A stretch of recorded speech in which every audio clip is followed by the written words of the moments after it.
The commander didn't tell us to fall back, because there was nowhere to go.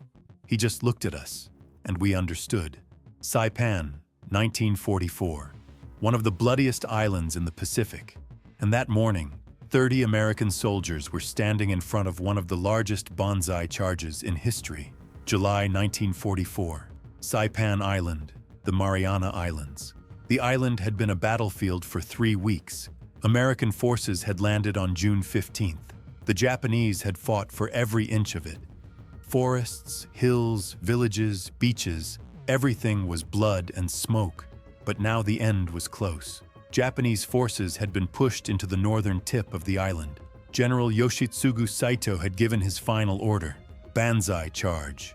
Every surviving Japanese soldier would make one last massive assault to break through the American lines. Die or break through. Sergeant Thomas Reed served with the 27th Infantry Division. He was from Kansas, 25 years old. He had been fighting since the Saipan landing 3 weeks earlier. His men had thinned out. Ammunition had thinned out. Sleep had thinned out. That morning, he looked around his position and counted 30 men. A radio report came in the morning. Japanese forces were massing to the north. Large numbers. Count unknown. Reed was lying in his foxhole when he turned to Corporal Hayes beside him. "How many of us are there?" he asked. Hayes counted. 30, he said. Reed nodded. Didn't say anything else. 30 men. And behind them, the Pacific Ocean. The Battle of Saipan ran from June 15th to July 9th, 1944. The island was a critical staging point for B-29 bomber operations against the Japanese mainland. The Japanese garrison numbered approximately 30,000 troops. American forces landed with a strength of around 71,000. In the final phase of the battle, with Japanese forces cornered in the north, General Saito ordered the charge that took place on July 7th, 1944, one of the largest banzai assaults on record. Approximately 4,000 Japanese soldiers attacked American positions. Several American positions came under severe pressure during the assault. It was past midnight. Reed wasn't sleeping. Nobody was sleeping. The radio was coming in and out with reports. Japanese forces were massing to the north. The numbers kept changing. 1,000, 2,000, more. Reed looked out from the foxhole. It was dark. No moon. Just sounds coming from somewhere in the distance. Low, indistinct, but constant. Hayes moved close. "You hear that?" he whispered. Reed listened. He heard it. Footsteps, a lot of them, coming through the trees. The radio crackled. "All positions stand by. Attack expected." Reed checked his rifle, checked his ammunition, looked at the man next to him. A young face. Very young. He was frightened, trying not to show it but not quite managing. Reed put a hand on his shoulder. "Breathe," he said. "Just breathe." The young soldier nodded, and then the sounds got closer. Much closer. The first figures came out of the dark tree line. Fast, many of them, looking like something that couldn't be stopped. Reed raised his rifle. "Fire," he said. The banzai charge that began in the early hours of July 7th, 1944, was among the largest recorded in the Pacific War. Approximately 4,000 Japanese soldiers attacked American lines. The first wave broke through positions held by elements of the 1st and 2nd Marine Battalions. Small American groups in those positions faced sudden and intense pressure. The speed and weight of the assault caused the temporary collapse of the American defensive line at several points. The first wave had passed. Reed was lying in the foxhole. Smoke everywhere. 2 men beside him had been hit. One was alive, one wasn't. Reed didn't look for long. He didn't have time to look. The radio was chaos, multiple positions talking at once. "Left flank is down. Need reinforcement. Are you pulling back?" Reed picked up the radio. "No," he said. "We're holding." No response came. The second wave was coming. He could feel it. The sounds were rising again. Figures were emerging from the dark tree line again. Reed turned to his men. Counted. 23, 7 men gone. Wounded, dead, or pulled back. 23 men. The commander's voice came over the radio. "Reed, what's your situation?" Reed waited a moment before answering. Looked around. Looked at the faces of his men. Tired faces.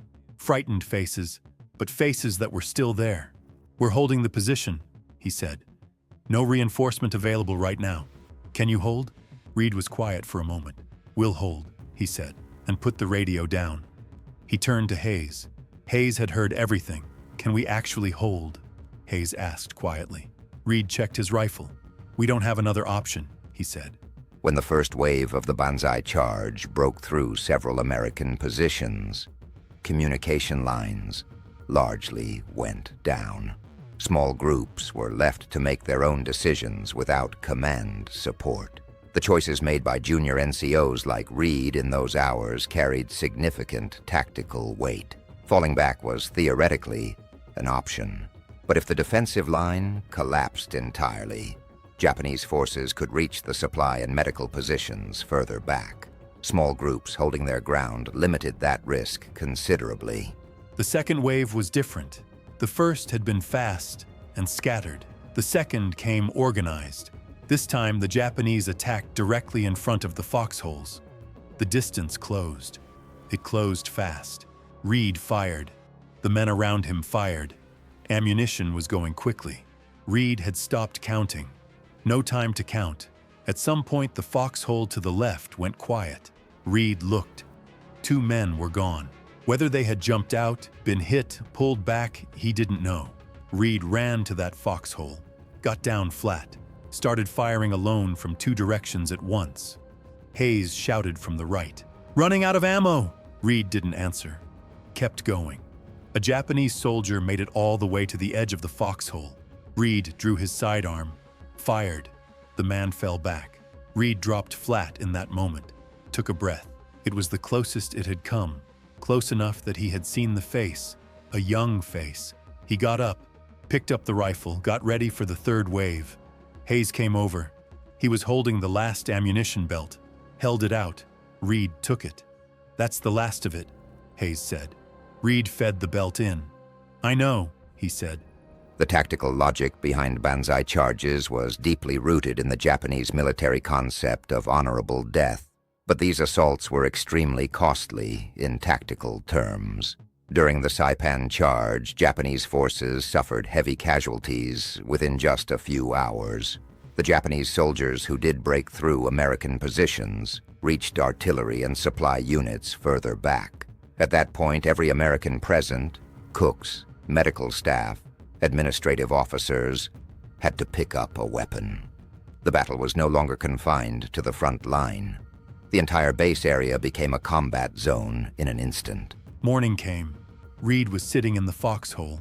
Everything had gone quiet. The assault had stopped. He wasn't sure exactly when. At some point, the sounds had faded, then stopped altogether. He counted his men, 17. They had started the morning with 30, now 17. Reed didn't tell anyone that number straight away. He just sat there, looked at his hands. They were shaking. They had been shaking for hours, but he was only noticing it now. Hayes came over. His face was the color of ash, eyes red raw. He hadn't slept, couldn't have slept. "How many?" Hayes asked. 17, Reed said. Hayes nodded, didn't ask anything else. 17 men looked around them, bodies on the ground, Japanese and American side by side. War doesn't make that distinction. It puts everyone in the same earth. Reed stood up, walked over to the ones who had fallen, looked at each of them, one by one. He knew their names. He knew some of their families. He knew the houses they had come from back in Kansas. He didn't say anything, just looked. Then he picked up the radio, filed his report to the commander. "Position held," he said. His voice didn't shake, but everything inside him was. When the banzai charge on Saipan ended on the morning of July 7, 1944, Japanese casualties were estimated at 4,300. American casualties were recorded at approximately 650 killed and 1,200 wounded. The contribution of small groups that held their positions was specifically noted in tactical reports afterward.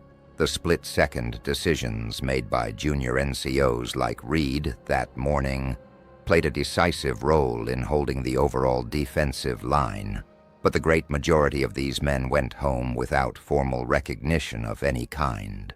Saipan passed into American control on July 9, 1944. Reed came home alive, went back to Kansas, got on with his life, married, worked the farm, had children. He rarely talked about Saipan. But one thing never changed. Every morning he got up early, went out to the farmhouse porch, drank his coffee, and stayed quiet for a long time. His wife asked once. Reed thought about it for a while. Then he said, "I lost 13 men that morning. I think about them every morning. 13. The number never changes." His wife never asked again. The fall of Saipan was a strategic catastrophe for Japan. B-29s could now reach the mainland. Prime Minister Tojo's government resigned. The balance of the war had shifted, but Reed wasn't thinking about any of that on that morning. That morning, he was only thinking about 13 men, and he thought about them every morning for the rest of his life.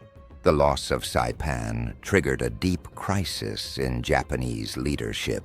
The island was only 1,500 miles from the Japanese mainland and well within B-29 range. The fall of the Tojo government marked a significant fracture in Japan's wartime strategy.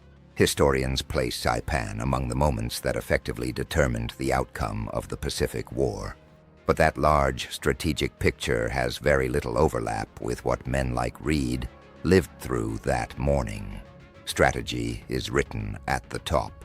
The cost is paid at the bottom. Reed died in 1995 in Kansas, on his farm. He spoke very little about Saipan for the rest of his life. A local newspaper once asked for an interview. He agreed, but he set one condition. "Let's not talk about heroes," he said. "Let's just talk about what happened." The journalist agreed. The interview was done. Reed talked about that morning. He talked about 30 men. He talked about 17. He talked about 13. And at the very end, he said this: "We stayed in that position that morning because there was nowhere else to go." When I say that, people think we were heroes. We weren't. We just had no place to go. The paper put that line on the front page. When Reed read it, he was uncomfortable, but he never spoke to them again. Saipan today is an island tourists visit. White sand, turquoise water, palm trees. People take photographs, drink coffee. But in the north of the island, the remains of the war are still there. Rusted tanks, abandoned foxholes, unmarked graves. Reed never went back. He didn't want to. His grandson asked him once, "Why did you never go back?" Reed thought about it for a long time. Then he said, "Because I left men there, and I didn't want to go and visit them. I visit them every morning already, on my porch, with my coffee. That's enough for me." His grandson didn't understand that at the time. Years later, he did. They started with 30 men. 17 came home. 13 didn't. 13. A number that never changed. The number Reed counted every morning. War history is usually told in large numbers. Thousands, tens of thousands, hundreds of thousands. But some stories live in small numbers. 30, 17, 13, and a man drinking coffee every morning, on his porch, in silence. The Battle of Saipan stands as one of the moments that determined the course of the Pacific War. Control of the island directly enabled B-29 bombing operations and effectively broke Japan's strategic defensive perimeter. The majority of Japanese soldiers who died in the banzai charge were young and inexperienced. On the American side, the resistance shown by small groups like Reed's became a reference point in the development of small unit tactics over the following decades. But most of these men never appeared in the official historical record. Small numbers get lost inside the larger picture. They always do.